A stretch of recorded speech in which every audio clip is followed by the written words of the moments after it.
Lord MEHER, page 1033, winding down activities. On Saturday, 15th June, 1929, Baba began spending the night up the hill instead of in his jopti. At first, he decided to stay in the underground crib cabin, but due to heavy rainfall and the leaking tin roof, he slept in hall number 2 in the water tank reservoir. He appointed Gustaji and Chanji to be his watchmen. They slept in one of the sheds used to store furniture nearby. Parentheses, when Baba was in the crib cabin, Gustaji slept inside it, while Chanji slept in Dastor's former room in a Tata shed 100 yards away. End paren. Behram and Pesu arrived the next morning. Baba made arrangements for Behram to study photography in Pune, and he returned there to pursue that career. Nusirwan was arranging the printing of Ramju's book, Sobs and Throbs, at his Mohan press in Ahmednagar, and that day brought a photographer named Nagesh Parke to take Baba's photo for the book.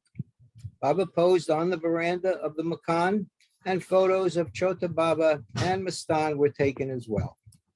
Baba was playing chess every day at this time with Chanji, Rayoseb, and others. During a game of chess on the 16th, he commented again that Rumi and Shams were also fond of chess and would do their spiritual work while playing.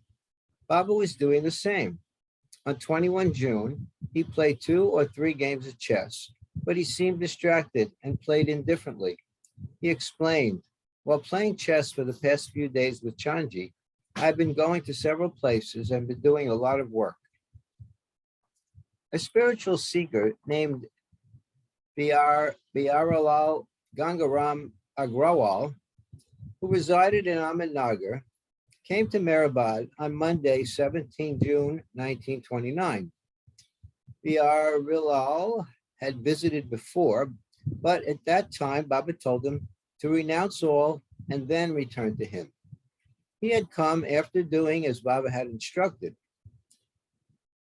Biaralal requested of Baba, please do not send me back now. I am fully prepared to stay with you. Baba kept him at Meherabad for 7 days and then called him up the hill at 1:30 p.m. on 23 June, where Baba instructed, go to Hazrat Babajan and then to Duniwala Baba. Remain at each master's place for a month. Beg for your food and eat it as my prasad. I am there too, so don't worry about anything. After 2 months, come back to Meherabad. I will keep you secluded in my jopti for 2 months, during which time you will fast only on milk. Biaralal agreed and accordingly left that same day to meet Babajan. Kalamama and Dake were permitted to see Baba on the 20th of June. Bao Seb went to Nasik that night to help deal with Kaikushuru, Masa's family matters. Vishnu resumed his duties as Baba's orderly from the 21st, after being in Nagar for a few days on personal work. Chanji had filled in for him in his absence. On 22nd June, Bao Seb returned with Dali and Masaji. Baba instructed Dali to move back to Kushra quarters and stay with her mother, Gulmai. But she was permitted to visit Baba at Meherabad whenever her brother Adi Sr. came. Masaji was ordered to return to Nasik immediately. During the discussion with the Mandali about overcoming lust that day, Baba narrated the following allegory. There once was a fight between energy and lust. Energy was defeated, so mind stepped into the ring. A terrible fight took place between mind and lust. Mind was not so easy to defeat, but in the end, lust won again. Then soul challenged lust to a fight to the finish. The result of their match was that lust was defeated so completely, it never rose up again to challenge soul to a rematch. Soon after Baba's return from Quetta at the end of May, he began keeping aloof from the boys, especially Aga Ali, and he would not allow them to join him up the hill or for walks. This upset them, and as a result, they would not obey Reo Seb. However, Baba's physical aloofness was meant to enhance the boys' close inner contact with him. Through this separation, they would learn to follow the beloved's wishes and prove worthy of his love. Baba commented on 22 June, divine love is absolutely strange. Beatings are given, as well as affection shown. The way to the path is totally different. Effulgence is there, but also fire. Indifference from the master devastates, but beatings from him act like a magnet. End quote. After a few weeks passed and Baba stopped seeing the boys or calling them to him, this caused unprecedented anguish in them. On 17 June, although it was against strict orders to do so, Ali Akbar quietly went and stood weeping by the crib cabin. Baba came out and embraced and kissed him. Ali Akbar pleaded for Baba's permission to be in his presence. Thereafter, Baba allowed him to come for 2 hours daily for 10 days, but on the condition that Ali keep it a secret. All the temporary structures on the hill were dismantled on the 17th of June and the furniture taken to the family quarters, where the Prem Ashram was now located.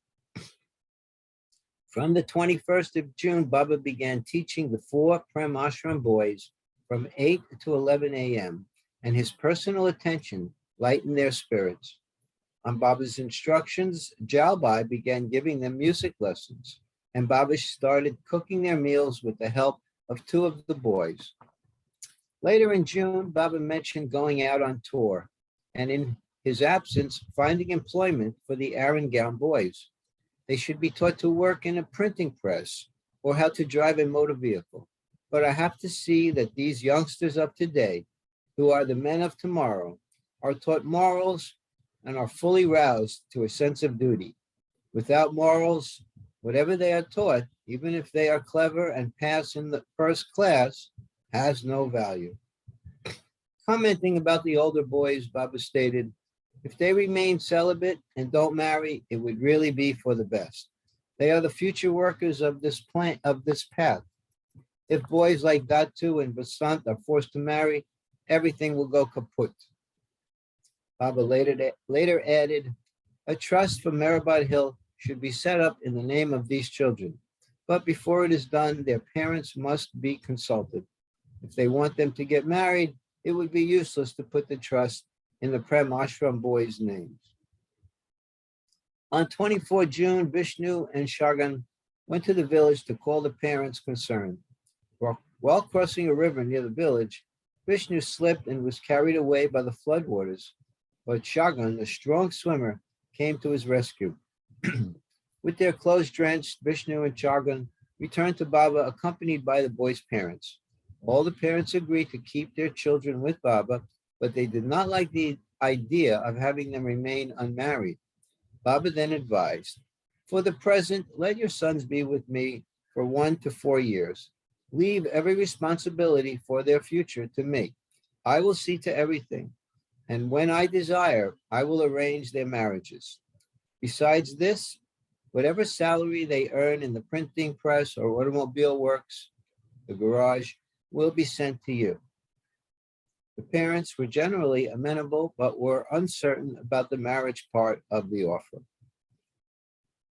Next reader. Rosalie, would you like to read next? On 26 June, Vasant's parents took him home against his will to Jamkhed village, 60 miles away. The Muslim section of the ashram was then closed, and Aga Ali and Ali Akbar were kept on Mehrabad Hill with Rao Sahib. Shapur stayed with the other boys. Chota Baba and Kalingad were living with the men Mandali at this time. On Tuesday, 25 June 1929, there was a discussion about an editorial in the Times of India regarding the bachelor prince of Wales, who later became King Edward VIII. Earlier on 6 June, Baba had commented that the prince had a very good heart. Baba even revealed that he had been an Indian in his previous life. On the 25th, Baba made some further appreciative remarks about him, saying, "He has a good character for a man of his position and surroundings. He has a past connection with me and will join me." The Mandali could only wonder silently, but when? Baba continued, "I like heroes such as Napoleon and Shivaji. They were never cowards. Napoleon was courageous till the last. Alexander the Great was brave. Also, Emperor Akbar was brave, but not as brave as Shivaji. Even when the situation was hopeless, these leaders did not run away. That is good. That is bravery. One must fight till the last, do or die." An unbound proof copy of Ramju Abdullah's book, Sobs and Throbs, arrived on 26 June, but Baba showed indifference to the whole affair. His lack of interest was part of his recent attitude of disinterest in the boys. Later that day, Baba went to Nasik to visit the women Mandali and returned 2 days later. Baba traveled by train via Pune with Gustaji, Bau Sahib, Rao Sahib, Aga Ali, and Ali Akbar. Nashawan also accompanied them. Coincidentally, the next day, Lord Irwin, the Viceroy of India, who was on his way back to England, traveled on the same train which passed Mehrabad. Footnote, later Baba commented that the Lord Irwin, 1881 to 1959, was a good-hearted soul who had spiritual connection with him from Baba's previous advent as Shivaji. Up until then, Baba was still wearing his Kamli coat, which Yeshwant Rao of Sakori had given him 8 years before, and he would not hear of any suggestion for a change. But on 29 June, the Mandali again beseeched Baba to have another coat made for his upcoming journey, and this time he agreed. Ramju soon left for Pune to buy some nice material, while Vishnu went to Ahmednagar in search of a skilled tailor. The chocolate-colored coat was ready in 4 days, and Baba placed it in Vishnu's care. From Monday, 1st July 1929, Baba began giving serious attention to his future plans. He mentioned closing down the ashrams and decided to go to Kashmir. Aga Ali, Ali Akbar, and Chota Baba were included in the planned journey. Only Ahmed Khan and Jamshed were allowed to remain in Mehrabad. 5 of the boys were kept at Akbar Press, and the other youngsters were sent home. The boys' ashram was thus temporarily closed from 9 July. During the first week of July, Baba settled the details of the upcoming journey. He wished to travel by bus and ordered Padre to have a special bus built for the trip. On 2nd July, Padre and Chanji left for Bombay to purchase a 1-ton Chevrolet truck chassis and make other arrangements. On 5th July, the boy Vasant showed up at Meherabad. He had escaped from his parents and walked from Jamkhed, but Baba sent him back home that day.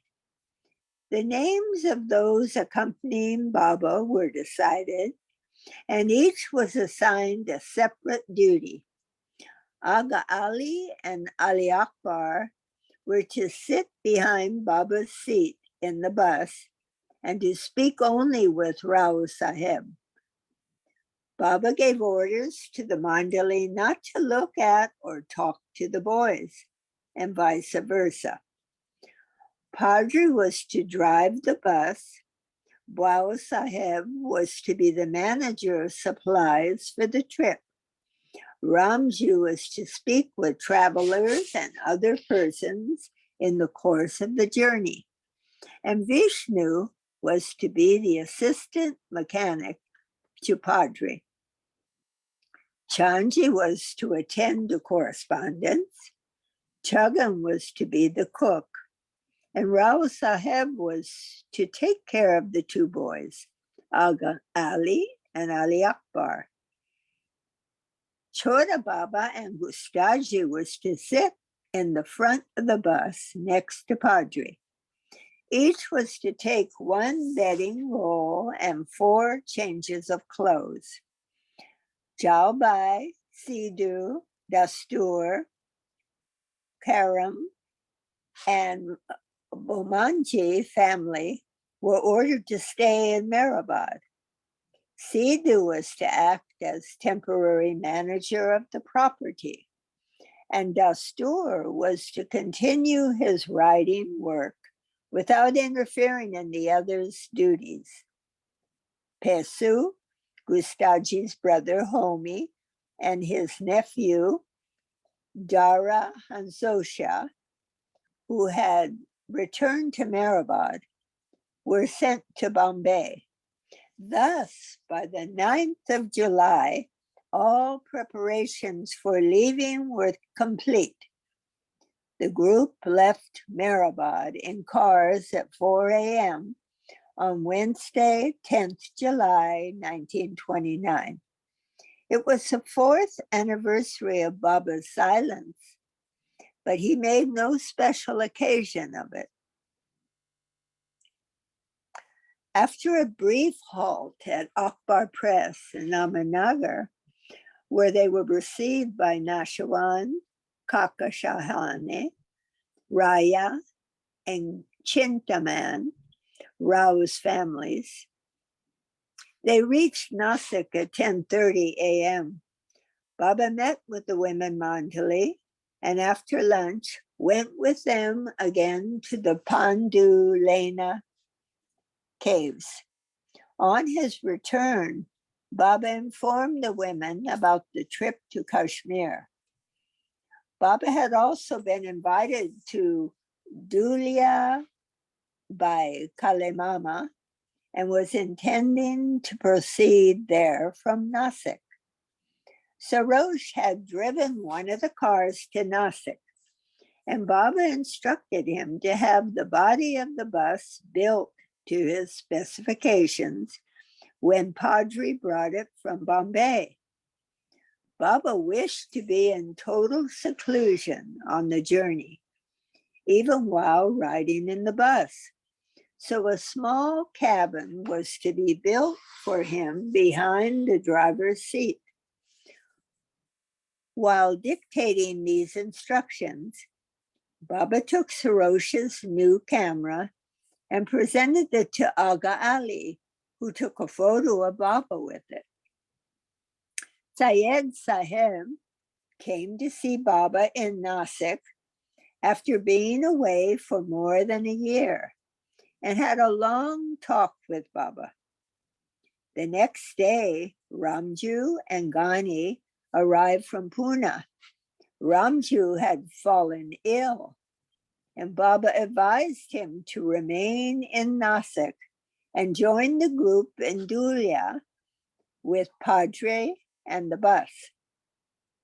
All arrangements were thus apparently settled when Aga Ali's father suddenly showed up. He obstinately demanded to take Ali away with him. For hours, the Mandali urged him to listen to reason, and at last he relented and left. Soon after, Baba went sightseeing with the women. Baba and the men left for Dhulia that night at 7:45 by car. After sleeping in the dock bungalow at Chandor, they arrived in Dhulia at 10:30 on the morning of 12th July. Kali Mama held an important post in Dhulia as the municipal engineer. He had arranged everything for Baba's reception with the help of Pandoba and Manakar.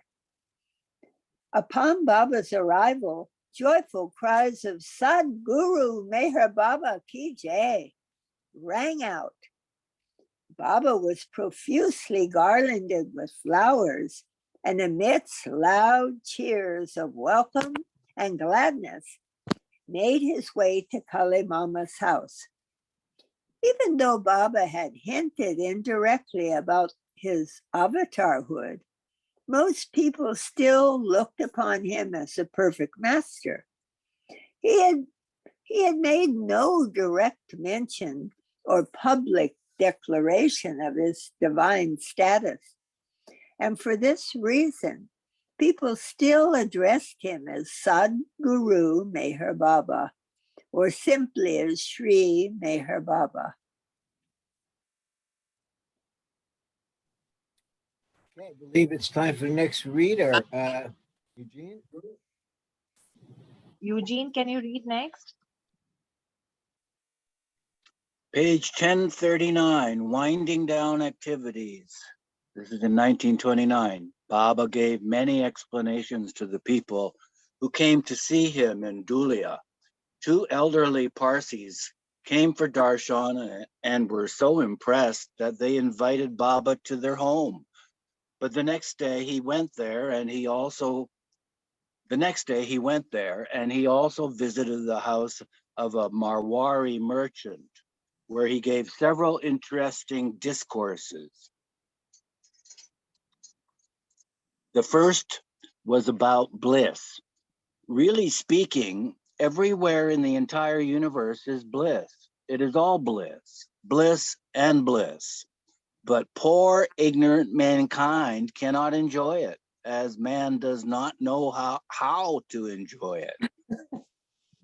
The whole universe is full of infinite bliss, but disregarding it, man hankers after the transient happiness of affluence, influence, possessions, name, and fame. This is all false and illusory, yet man runs only after this. It is due to his ignorance of what is real. One should try to acquire real happiness by eschewing that which is false. I am bliss personified. This 5'6" physical form you see is not real. If you could see my real form, you would not be yourself. The limited human mind has not the least conception of this Satchitananda, infinite power, knowledge, bliss state. This state is beyond the realm of the mind. It is called the Nirvikalp, I am God state. It is the infinite bliss state of Paramatma or God. Everyone is destined to attain this state, and it is everyone's duty to make efforts toward that end. Some persons may acquire realization today. If not today, then tomorrow. Some may get it after years, and some after many births. But at some time or other, one and all have to experience this elevated state. A discussion ensued about rendering social service. Baba made the following comments. The activities you are engaged in of serving the nation and the people in a way are good. But to acquire the full bliss through karma yoga, there is only one surefire way and method. And that is, while rendering service, there should not be the least thought of feeling of, quote, I serve, I do this work, end quote. Real service requires selflessness and should be done selflessly. There should not be the least thought of I-ness or I do this, because such egoistic thoughts create pride, which gives rise to extremely dense and deep sanskaras, and it is most difficult to eradicate these types of sanskaras. People all over the world do some kind of service. Some serve their community and some their country. But in their service, the degree of egoistic self-respect and selfishness is immense.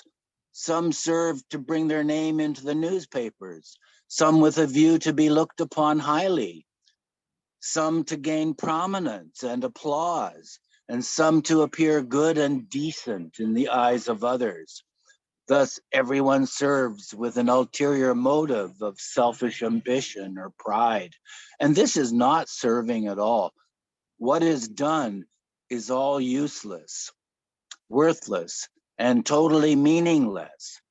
Be true karma yogis. Serve, but serve with absolute selflessness. Keep your I-ness at arm's length. Serve in the name of beloved God. A devotee requested that Baba elaborate on Bhakti Yoga, the path of devotional practices. Baba said, an easier way to progress on the path and ultimately attain eternal bliss is Bhakti Yoga. It is an easy method in comparison with Karma Yoga, but it requires firm determination. There should be only one firm resolve to attain God, and devotions offered with that firm determination will be fruitful. Devotion is not gained by crying out with some selfish motive, oh God, give me a wife, give me a son, give me wealth, let honors flow to me. Such devotion is insipid and dry and quite empty. Devotion should be offered with the intense desire to see God, to be one with God.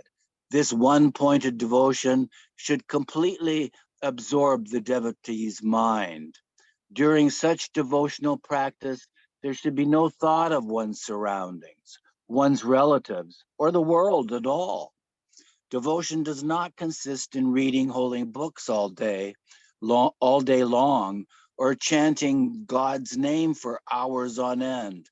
That is not devotion. It is sheer deceit, a show. The heart should be linked with God.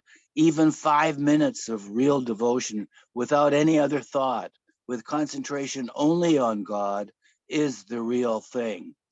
This sincere devotion gradually creates the thirst to love God, and eventually it results in merging in the ocean of love divine. The more deeply you concentrate, the more intense will be your devotion, and the speedier the result. Bhakti Yoga especially requires aloofness and segregation on the part of the aspirant. It will come naturally in the course of time. As the mind becomes more absorbed in devotion, the more detached it will become from the world and its affairs. This is not the case in karma yoga, where the connection with the world is maintained. In both bhakti and karma yogas, if both bhakti and karma yogas are practiced together, all the better. But it should be in the way which I have described. These two yogas need wholehearted, intense longing and selfless devotion to realize God. Someone asked, while meditating, whose name should we remember? Some say Ram, some say Krishna, and some utter the name of God, Paramatma or Ishwar. Which is best? Baba explained, remember anyone's name. Either Ram, Krishna, Jesus, Muhammad, Buddha, or God. But how are you going to remember God's name? While remembering Ram, Krishna, or any of the other prophets, you can bring his image before your mind's eye. But what about God? Mere remembrance of the name has no meaning. It should be done with one-pointed devotion, with a mental picture of God before you. If you have his image before you in any form, it becomes easy. How can you concentrate thinking only of God? You must have some suitable image of an avatar or Sadguru before you. With a wandering mind, even if you go on saying Ram, Ram, Ram, like a parrot for 12 years, it has no value. If you have a guru, keep his image before you. This is best. The devotee then said, I find it difficult to concentrate. Please bless me and enable me to do so. I will see to it, Baba promised. While sitting in remembrance, concentrate on me. Keep my image before your eyes. If you do this, I will see to the rest. An educated man who had read many religious books and had a genuine interest in spirituality came for Baba's darshan in Dhulia. He was not satisfied with the perusal of books. He longed to renounce the world, but sexual desires persisted, he admitted. He sought Baba's blessings. The master explained, renunciation is the stepping stone to the spiritual path. As soon as renunciation is born, the pilgrim enters the path. But such renunciation is most difficult. It is not an easy thing. The reason is that the mind, which is the root of all disturbances, must be stopped. When it is annihilated, only then does renunciation happen. But it is not easy for the mind either to stop or be gotten rid of. It is as difficult as carrying the Himalayas on your head. The affliction of the mind should go, then complete renunciation comes. To get rid of this mental curse, you should try to have the longing for divinity to such an extent that you forget yourself.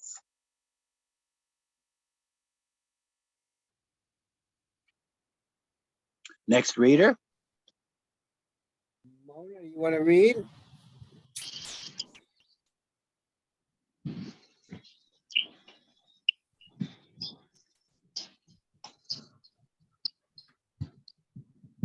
Jay, are you reading or should I read?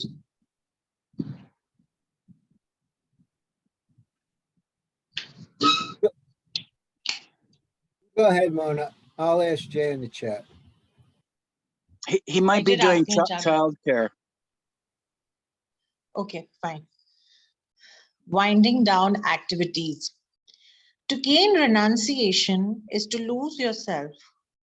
And you can only lose yourself when your every thought, word, and deed keeps beloved God present and your lower self absent.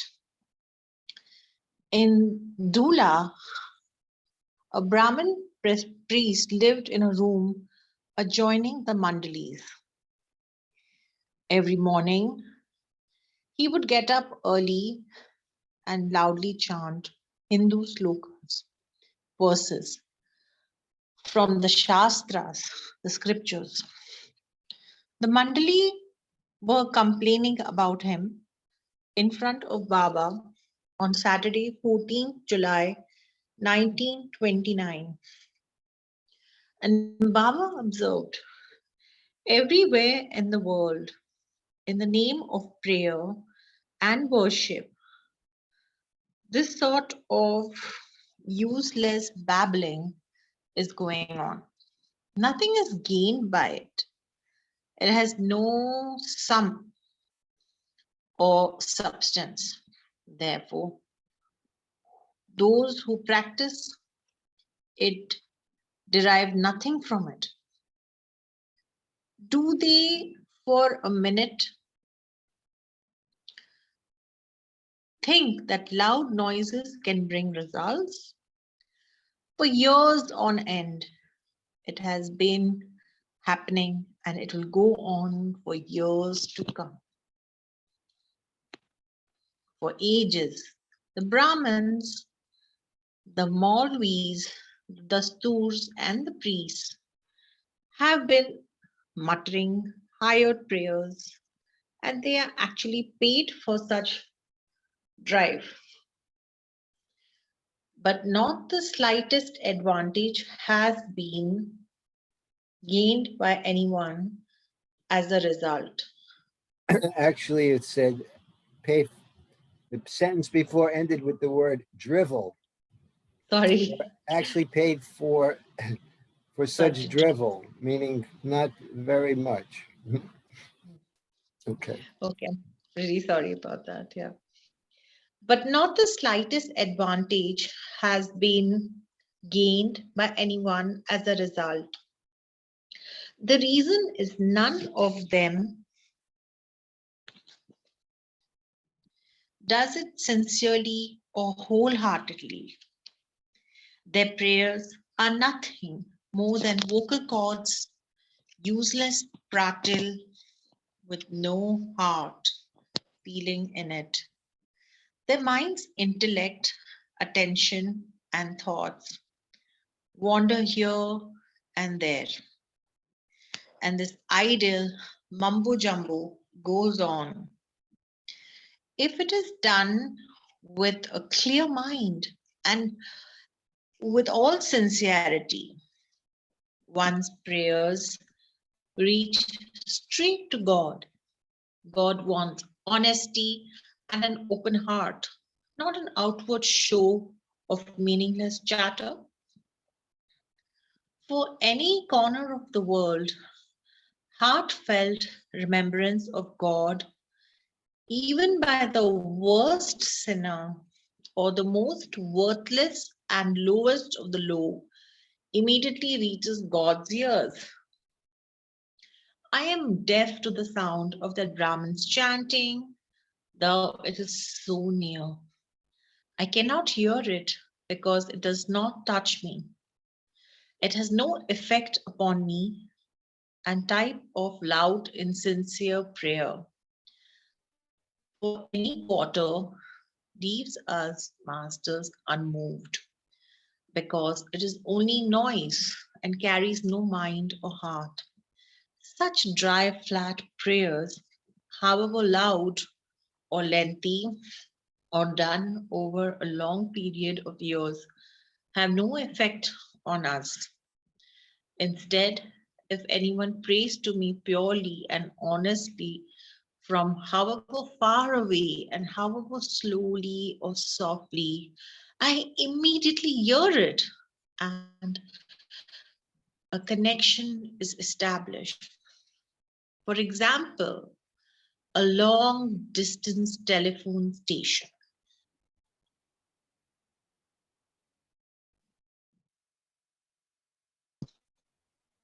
Other telephones are connected to it, and the desired connection is given immediately upon dialing.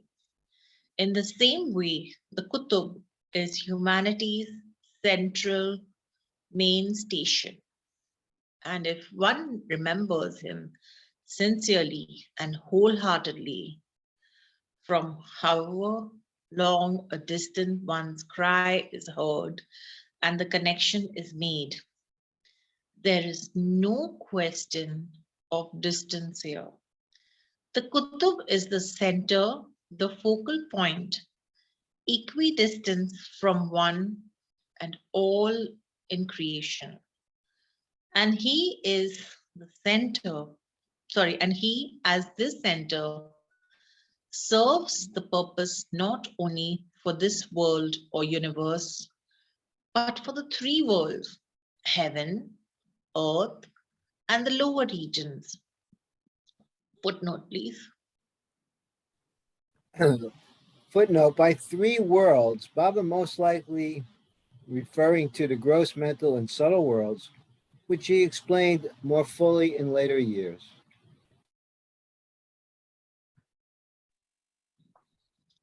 Okay. But how is it possible that all prayers are heard at one and the same time? How is it that the prayers and calls of millions of persons bring immediate connection to the Qutub, with the Qutub? The answer is simple. What is a Qutub? The ruler of infinite and unlimited powers. To him, there is no question of 1 or 21, 1,000 or 100,000, or millions and billions. Everyone is equal in his eyes, but your call should be from the innermost depths of your heart. It will then reach his ears, irrespective of distance or traffic on the line. All prayers and sounds are mere show if they do not originate from the heart. If not, then such prayers, however loud and however long, are quite meaningless. But compared to this offering, higher prayers through Brahmins, Dastus, Maulvis, and priests is much worse. It is nothing short of sheer hypocrisy. Someone questioned Baba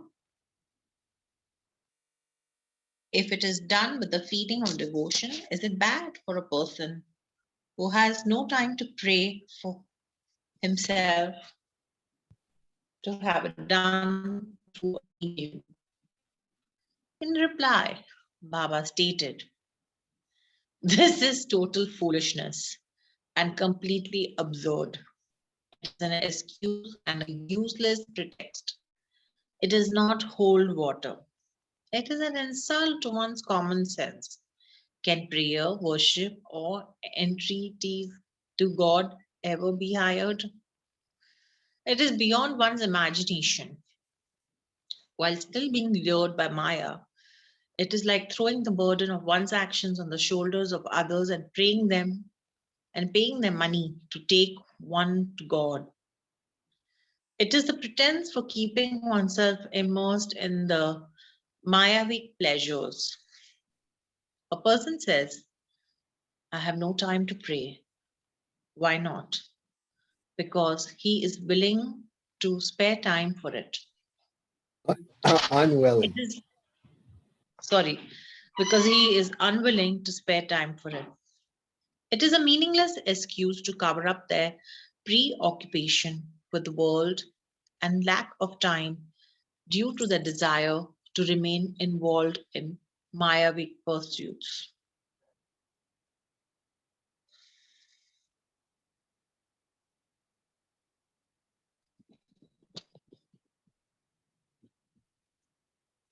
The mind is entrapped in Maya and does not want to be freed. And so, to achieve merit, higher prayers are being offered. Can this ever result in any meritorious action or virtue?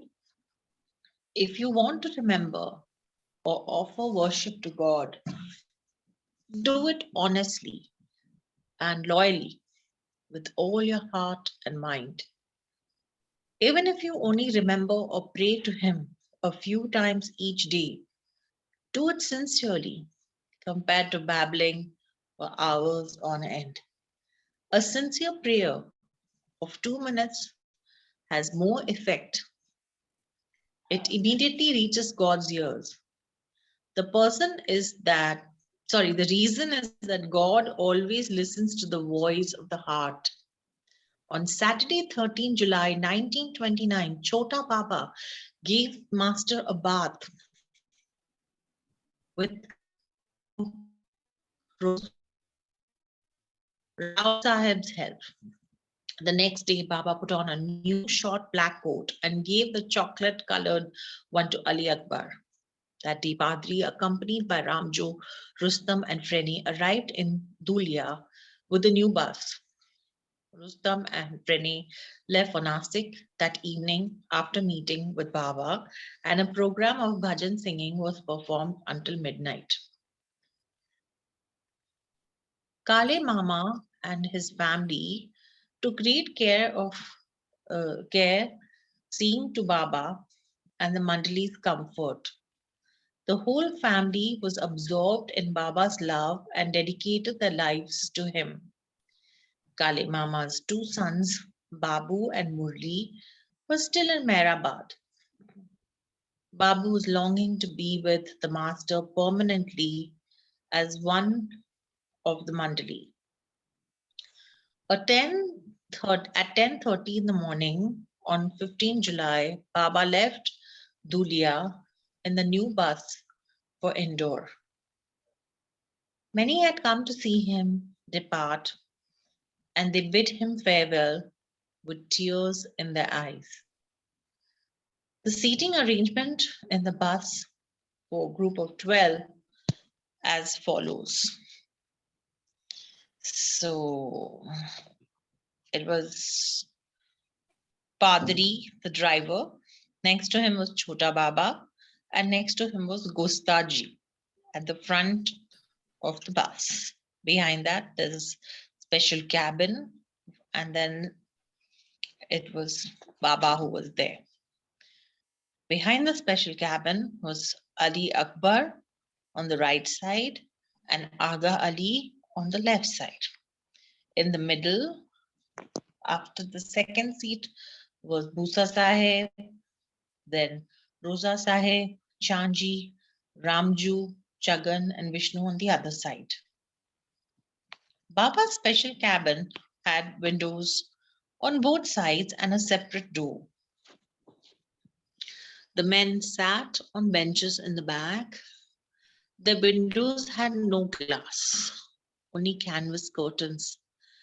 At the time of leaving Dhulia, Baba ordered the Mandali to wear only a langoti, a lion cloth, for 24 hours. Those who failed to do so, Baba threatened, will be made to get off the bus and be abandoned on the roadside. But when some of the men said that they had not brought a langoti, Baba exempted them. The group reached the Kalgat Duck Bungalow at 9 that night and rested after dinner. On 16 July, after tea, they left at 7 in the morning and reached Indore. Gustaji's brother, Slamson, had lived at Meherabad previously during 1928, but had returned to Indore in January.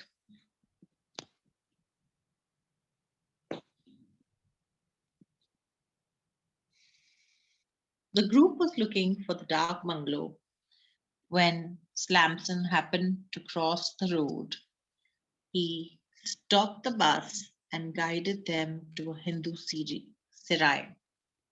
They stayed in Indore overnight and left the morning for Bhopal, which they reached at 11:15 a.m. In Bhopal, Baba directed Bua Sahib, start learning the Kashmiri language as soon as possible because I will have to sit in seclusion there for a few days. On Thursday, 18 July 1929, the group drove from Bhopal to Guna. They started late because of rain. The road was in a poor condition due to the insistent monsoon rains. It wasn't muddy, but the wet conditions caused the bus to skid 2 or 3 times. For the first hour, Padri had to drive very slowly at only 10 miles per hour. They stopped for lunch and under a tree reached the dark bungalow at Guna in the early evening. Chagan prepared tea and then cooked dinner. Meanwhile, Baba set out for a walk with Aga Ali, Adi Akbar, Rao Saheb, and Kaka Shahani, who had joined the group. On the road, a strange-looking man, half naked, wearing only a langoti, approached Baba directly and silently bowed to him. He said something to Baba as if he were reporting to his superior. Chanji noted and handed Baba a flower. Then, just as mysteriously, he walked away. At 7:30 p.m., Baba called the Mandali to the kitchen veranda and explained that the man was the spiritual charge man of the area. My next real work in this journey starts from today. As you're aware, all my movements and such journeys in particular have some significance. This journey may be compared to a personal inspection tour of state by a king to see how his work is progressing at different places. When I was on a walk this evening, a man on duty here gave up his charge to me in a very peculiar way. We saw a man who looked like a sadhu wearing only langoti coming straight toward us from the opposite direction.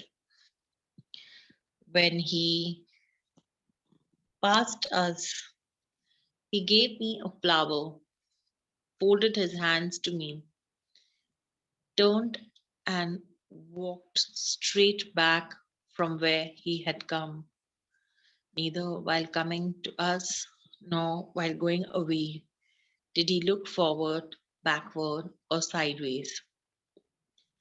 But he walked with his eyes straight ahead without minding anything in the surroundings. His eyes were very bright, like Ramakrishna Paramahansa's, the Sadguru of Calcutta.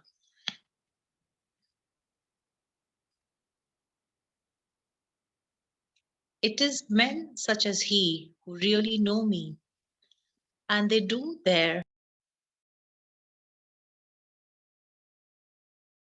oh, Time to it is change me. readers. Yeah, I don't think Jay is reading today. I was just wondering, Marvin, shall we end the meeting here today if it's okay? Yeah, I think that would be all right.